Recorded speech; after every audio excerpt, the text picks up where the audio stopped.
Welcome, deep divers. Ever been at a comedy show, laughing really hard, Yeah. and then a punchline just hits you, like really lands? Oh, yeah. Hits you with some truth. Exactly. Leaves you feeling like seen, but maybe also a little called out. Definitely felt that. Well, get ready for that feeling today, because we're taking a deep dive into how humor can, cut through some of our, let's call them delusions. That's a good way to put it. Our mission today is basically unpacking LoopLaugh Episode 1, The Rent's Too High, But So Are Your Standards.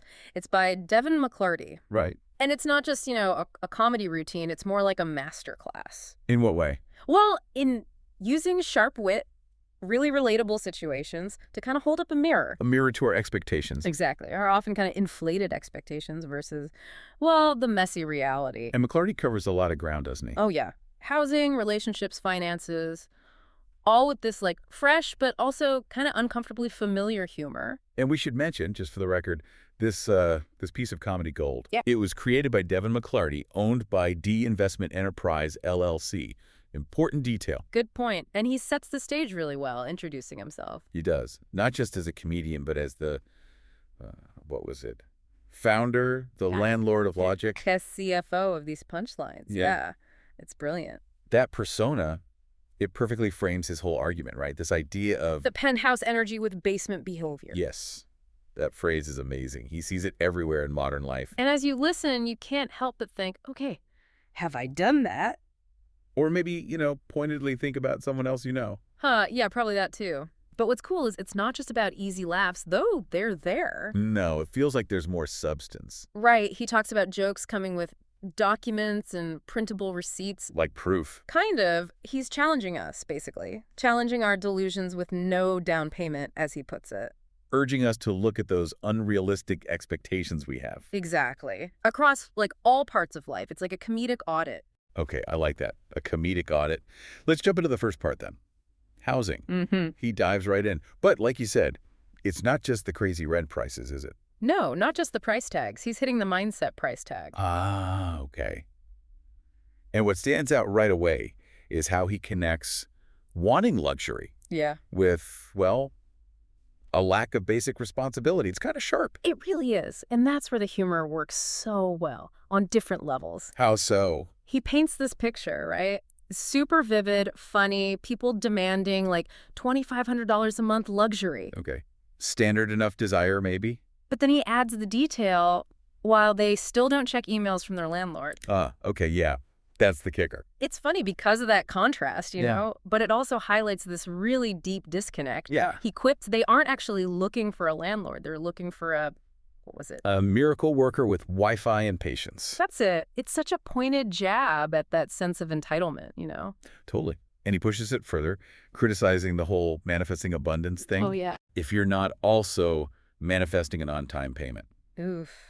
Yeah, that's piercing social commentary wrapped right up in a joke. It is. And the punchline he lands with, it's a real zinger. Which one? You don't need a 2-bedroom. You need a 2-month mindset boot camp. Ah, yes. That line is so effective.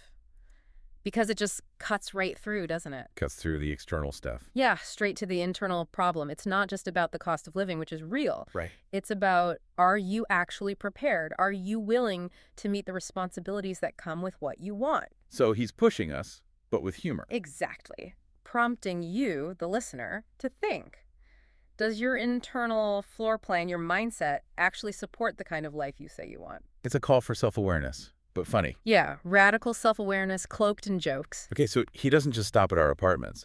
He takes that same landlord of logic lens and points it straight at relationships, which gets equally hilarious. And let's be real, maybe uncomfortably accurate sometimes. Yeah, definitely. He moves from auditing our rent checks to, auditing our hearts. Examining the emotional tax write-offs people are maybe looking for in a partner. That phrase is something else. It's a fascinating pivot, yeah. And his genius is sticking with that economic language. For relationships. Yeah, it frames the relational issues in a way that just makes the absurdity even funnier. How does he do that? Give me an example. Okay, well, he flips dating tropes around. For women, he might observe they say, he don't gotta make 6 figures, he just needs to make sense. Okay, sounds reasonable enough on the surface. But then he immediately undercuts it. He says, y'all want entrepreneur energy in a man who ain't even finished his last ebook. Ouch. That's specific and probably relatable for some. Right. It's that mismatch between the aspiration and the reality in dating. And he doesn't let the guys off the hook either, does he? Not at all. He lands this classic comedic gut punch. Points out some men claim they want peace. Yeah. But what they actually want is silence so you can keep lying in peace. Whoa. Okay. That's the kind of line that makes you laugh and then immediately, check yourself. Totally. Makes you maybe rethink things you've said or heard. And what about that emotional tax write-off thing? Oh, right. That analogy is just brilliant, isn't it? So cynically accurate. He says. And no, the IRS don't take feelings. Simple, but wow. It powerfully highlights that sometimes people approach relationships in a really transactional way or self-serving. Expecting the partner to, fix things? Yeah, solve their problems, absorb their baggage, provide validation, but maybe without giving much back. It's a clever way to expose those hidden motives, the ones we might not even admit to ourselves. Exactly. The stuff that can really undermine a real connection. It really does make you pause, though. You laugh, but then there's that little nagging question, wait, do I do that? He makes you think about your own moving costs for a relationship. Right. Are you looking for an equal partner? Or are you, like McClarty says, kind of just searching for that emotional tax write-off? To balance your own emotional books, maybe. Yeah. It's a moment of humor, but also pretty stark self-reckoning, potentially. His comedy forces you to face those unspoken things, doesn't it? Absolutely. What you expect from others, but also what you're actually bringing yourself. The jokes kind of disarm you first. So the insight can land better. Precisely. Okay. So homes audited, hearts audited. Where next? Our actual wallets. The money part. And this gets really creative, you said. Oh, incredibly creative and funny. He literally stages a scene, like an intervention. With who? With his wallet. He sits it down for inflation therapy. No way. You can just picture that, can't you? This tiny wallet on a therapy couch. Totally. And it tackles that big question, right? How do you talk about money stress, which is everywhere, without sounding like you're lecturing? Yeah, it's tricky. McClarty nails it with personification. His wallet just totally worn out from Apple paying another liability. Oh man, that feeling is real. That little ding of the payments going through. It's a perfect comedic mirror. So many of us feel that, watching the balance just shrink with every tap. Instantly relatable. And his description of bills, treating them like exes. Wait, how does that go? You ignore them, hope they go away. Yeah. Familiar strategy. But they don't. They come back with interest. Huh. Okay, that's such a sticky, funny image. Anyone who's ever dreaded opening mail gets that. It resonates immediately, right? Totally. Bills as persistent exes. With interest. Yeah. Inspired. And he has another bit too, right? Something about childhood? Yeah, the childhood was cheaper bit. Brilliant contrast. How so? He talks about how back then, $5 felt like, what was it? Generational wealth. Right. Enough for ice cream, chips, a drink, and still have $1 for candy. Simpler times, financially speaking. And then he snaps you back to now, the biting reality. Now, $5 get you eye contact at Starbucks. And that's before the tip screen guilt trip, probably. Exactly. That perfectly captures that frustration, the generational shift in what money buys. It's universal. He even throws in a line about modern kids. Oh, yeah, the kids who DoorDash juice boxes. It's just a subtle poke at convenience culture, maybe a little entitlement creep. It works so well. He makes you laugh at how absurd it all feels. Even while you're nodding along, yep, that's exactly right. Don't you almost want to have your own little chat with your wallet, doesn't it? Or maybe just finally look at that Uber Eats total for the month compared to the rent. Might be sobering. But McClarty's way of talking about these financial follies, it's entertaining, but also kind of unsettlingly accurate. It's a smart approach, though. He acknowledges the big stuff, like inflation. That's real. Definitely.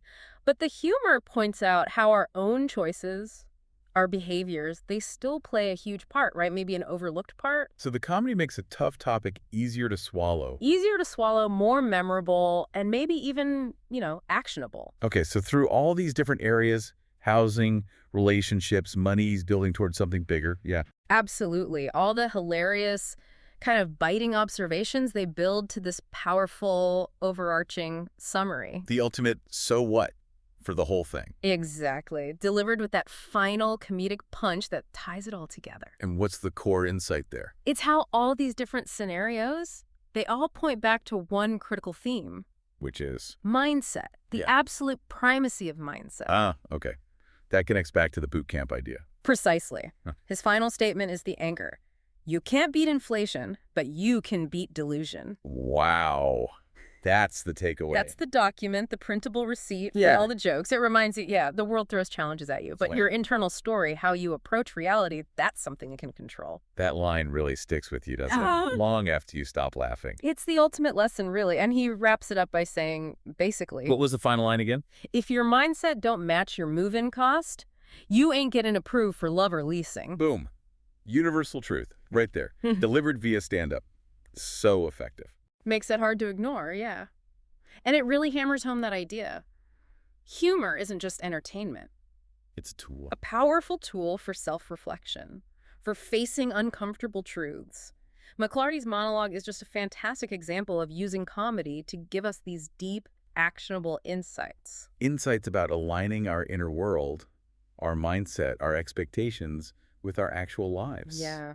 Our external aspirations and responsibilities. Well, there you have it, our deep dive into Devin McLarty's LoopLaugh Episode 1, The Rent's Too High, but so are your standards. Quite a ride. He really does blend that laugh-out-loud humor with some incredibly sharp insights, doesn't he? Totally. Into that gap between what we want and, well, what's real, whether it's our house, our love life, or our bank account. It just proves that sometimes the funniest stuff hits closest to home. And offers the biggest lessons for, personal growth. Those punchlines are the receipts. McLarty really is that landlord of logic, the CFO of punchlines. Giving us stuff we can take to the bank. Maybe literally, but definitely take to the mirror for a good look. So after all that, we got to ask you, the listener, what penthouse energy with basement behavior might you be holding on to? Yeah. Where's the mismatch for you? Home, relationships, money. And maybe think about, what's the first tiny down payment you can make on reality this week? Something to ponder. Definitely. Until next time, keep laughing and keep learning.